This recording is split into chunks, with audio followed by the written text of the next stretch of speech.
अस्सलाम वालेकुम students. Ampere law हम डिस्कस करेंगे, इसकी डेरिवेशन करेंगे, फिर इसके बाद हम इसकी करेक्शन जो कि मैक्सवेल ने की थी उसे डिस्कस करेंगे।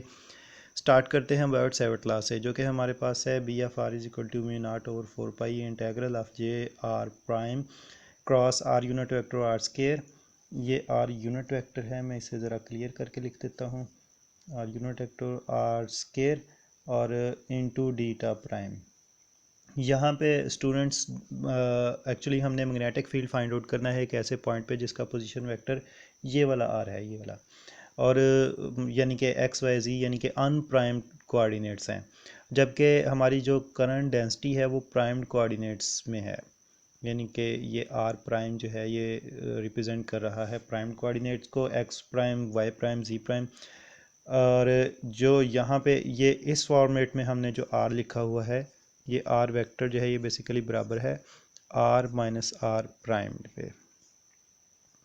तो अगर हम इस इक्वेशन में दोनों तरफ जो है वो कर्ल ले लें, यानी कि डेल क्रॉस बी ले लें, तो हमारे पास ये आ जाएगा म्यू नॉट और 4 पाई जो है ये कांस्टेंट है। इस ये तो कर्ल जो है इसके साथ कोई ताल्लुक नहीं, इसका एज इट इज़ लिख देते हैं इंटेग्रल डेल क्रॉस। तो हमारे पास ये क्वांटिटीज़ हैं J R prime cross R unit vector over R square into d tau prime, तो इन पे डेल क्रॉस आएगा। अच्छा, अब इसमें यहाँ पे दो दफ़ा डेल दो दफ़ा जो है वो कर्ल आ रहा है, एक यहाँ पे और एक यहाँ पे क्रॉस प्रोडक्ट आ रहा है, सॉरी ये कर्ल है और ये सिंपल क्रॉस प्रोडक्ट है। तो क्रॉस प्रोडक्ट के प्रोडक्ट रूल के लिहाज से अगर हम जब इसको ओपन करें तो ये हमारे पास कुछ इस फॉर्म में आ जाएगा डेल क्रॉस जे, यानी कि मैं सिर्फ इतनी टर्म को ले रहा हूँ, J cross R unit vector over R square, ये यहाँ पे जे है इज़ इक्वल टू, तो ये आ जाएगा J into del dot R unit vector R square minus J dot del into R unit vector और आर स्केयर। तो ये जो सेकेंड टर्म में ये जे डॉट एल है, हम जानते हैं जो डॉट प्रोडक्ट होता है ये कम्यूटेटिव होता है, यानी कि जे डॉट डेल, सॉरी ये प्रॉपर नहीं लिखा जा रहा, जे डॉट डेल जो है इसको हम फिर लिख सकते हैं del dot J, dot product की कम्यूटेटिव प्रॉपर्टी के लिहाज से। तो यहाँ पे डेल डॉट जे जो है ये ज़ीरो होगा। क्यों ज़ीरो होगा? उसकी वजह यह है कि जो हम डेल यानी कि जो हमारा डाइवर्जेंस ऑपरेटर है वो अनप्राइम्ड कोऑर्डिनेट्स के लिहाज से है। मैंने यहाँ पे डेल पे प्राइम नहीं लगाया हुआ है, इसका मतलब यह है कि अनप्राइम्ड कोऑर्डिनेट के लिहाज से, जबकि जे को हम शुरू से ही देख रहे हैं कि प्राइम कोऑर्डिनेट के लिहाज पे डिपेंडेंट है। तो इसका मतलब ये है कि ये बिल्कुल ऐसे ही है कि अगर हम पार्शल और पार्शल एक्स लें लेकिन लें जी का, तो डेफिनेटली आंसर ज़ीरो आएगा। तो यहाँ पे भी यही कुछ इसी किस्म की कंडीशन है। तो हमारे पास रह गई फर्स्ट टर्म जो कि ये वाली है। इस फर्स्ट टर्म में ये जो del dot R unit vector R square है, इसको हम जब मैथमेटिकल मेथड्स में वेक्टर्स का चैप्टर डिस्कस करते हैं तो इसको हम सॉल्व करते हैं, तो इसलिए इसका मैं सलूशन जो है वो यहाँ पे डिस्कस नहीं करूँगा डिटेल में, बल्कि डायरेक्टली लिखूँगा कि इसका हमारे पास आंसर जो है 4 पाई सिग्मा क्यूब ये इंटू आर वेक्टर आ जाएगा। और जबकि हम जानते हैं कि आर वेक्टर यानी कि इसको हम इस फॉर्मेट में भी लिख सकते हैं 4 pi sigma cube R minus R prime. तो अब फिर इस चीज़ की जगह इसको यहाँ पे पुट करेंगे, बाकी साथ में जे पुट करेंगे, और फिर इतनी टर्म के अंदर हम इसको सब्स्टिट्यूट करेंगे इतनी टर्म की जगह, और इंटीग्रेट करेंगे तो हमारे पास जो रिज़ल्ट आएगा मैं यहाँ पे लिख देता हूँ कि del cross B is equal to mu naught over 4 pi integral J जो कि प्राइम कोऑर्डिनेट पे डिपेंडेंट है, J into 4 pi sigma cube R minus R prime, और साथ में आ जाएगा डीटा प्राइम। जब सॉल्व करेंगे तो हमारे पास बचेगा सिर्फ म्यू नॉट और जे। तो ये del cross B is equal to mu naught J, ये एम्पेयर लॉ है जो कि एम्पेयर ने ड्राइव किया था। अब हम इसकी करेक्शन डिस्कस करेंगे जो कि मैक्सवेल ने की थी।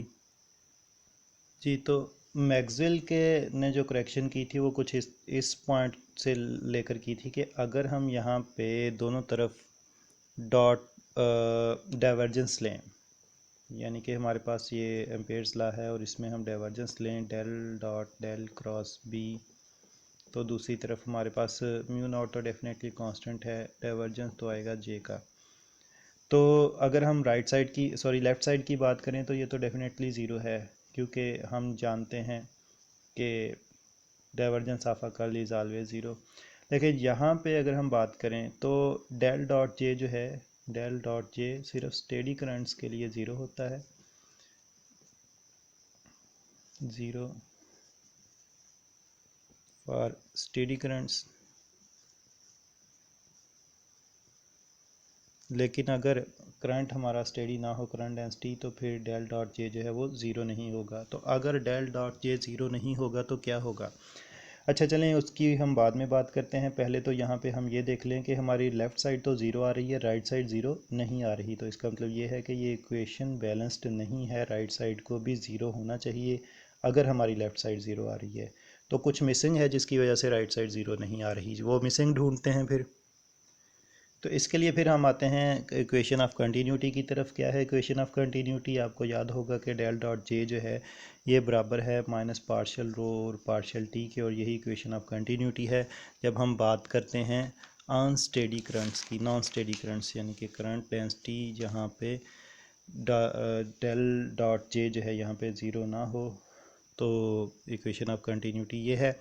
अच्छा फिर इसके साथ साथ हम जानते हैं कि अगर हम गाउस लॉ को कुछ इस तरह से लिख लें, और गाउस लॉ हमारे पास है rho epsilon naught is equal to del dot E, epsilon naught को राइट साइड पे शिफ्ट कर दें तो हमारे पास रो आ जाता है एप्सिलॉन नॉट डेल डॉट ई।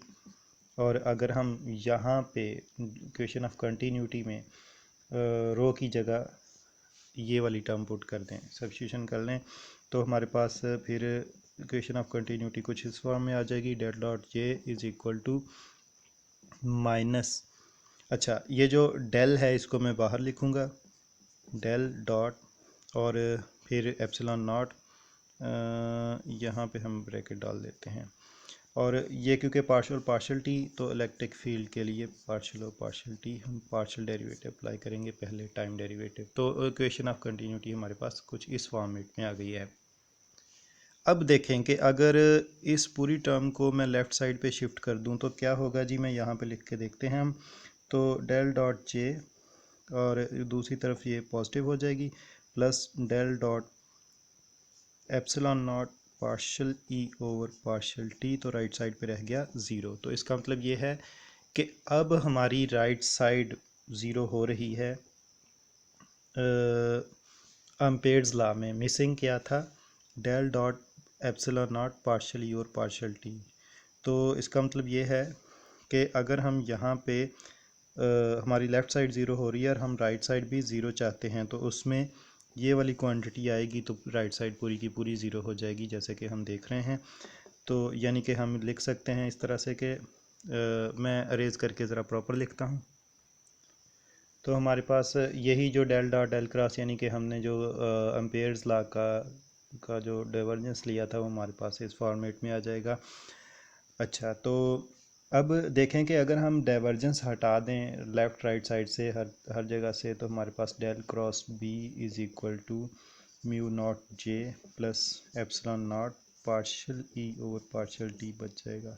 तो स्टूडेंट्स ये थी वो करेक्शन जो कि मैक्सवेल ने की थी एम्पेयर्स लॉ में, और यहाँ पे ये वाली मिसिंग टर्म जो थी ये इंट्रोड्यूस करवाई थी, और इस मिसिंग टर्म को उसने डिस्प्लेसमेंट करंट का नाम दिया था, डिस्प्लेसमेंट करंट। अब डिस्प्लेसमेंट करंट को थोड़ा सा एक्सप्लेन कर लेते हैं।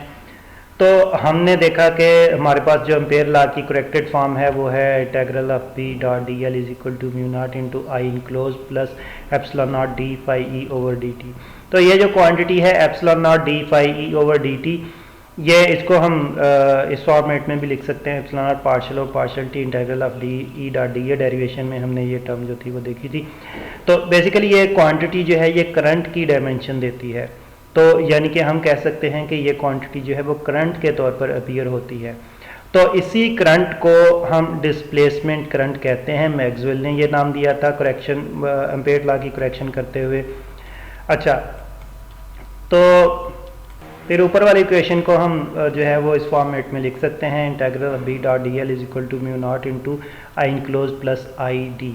ये इक्वेशन हमें ये बताती है कि मैग्नेटिक फील्ड जो है वो प्रोड्यूस होगा या तो कंडक्शन करंट की वजह से, जो कि आई इनक्लोज के तौर पर हम रिप्रेजेंट कर रहे हैं, या डिस्प्लेसमेंट करंट की वजह से। और डिस्प्लेसमेंट करंट जो है वो इलेक्ट्रिक फील्ड के चेंज होने की वजह से, किसी भी इन्वायरमेंट में इलेक्ट्रिक फील्ड के चेंज होने की वजह से प्रोड्यूस होगा।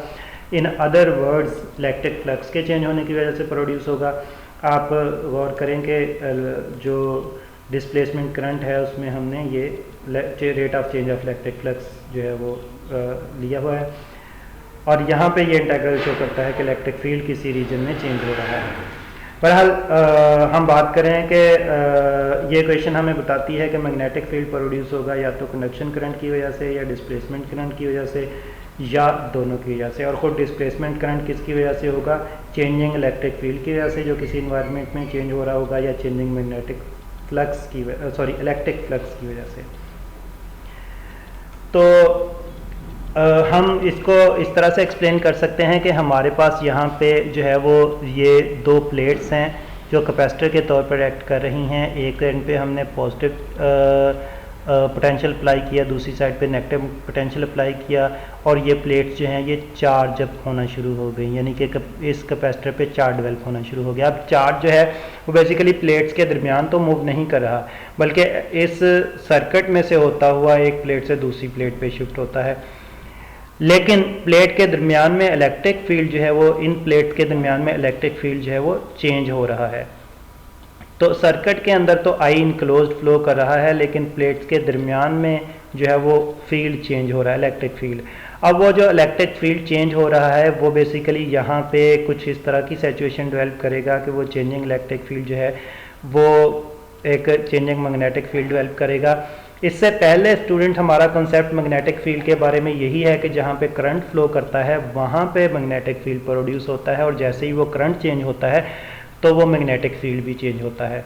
अब यहाँ पे ज़ाहिरी तौर पर तो हमें कोई करंट नज़र नहीं आ रहा, लेकिन जहाँ पे एक मैग्नेटिक फील्ड प्रोड्यूस होगा तो इसका मतलब है कि अगर मैग्नेटिक फील्ड प्रोड्यूस हो रहा है तो फिर यहाँ पे करंट का भी किसी तरह से कोई वजूद होना चाहिए, कोई शक्ल होनी चाहिए।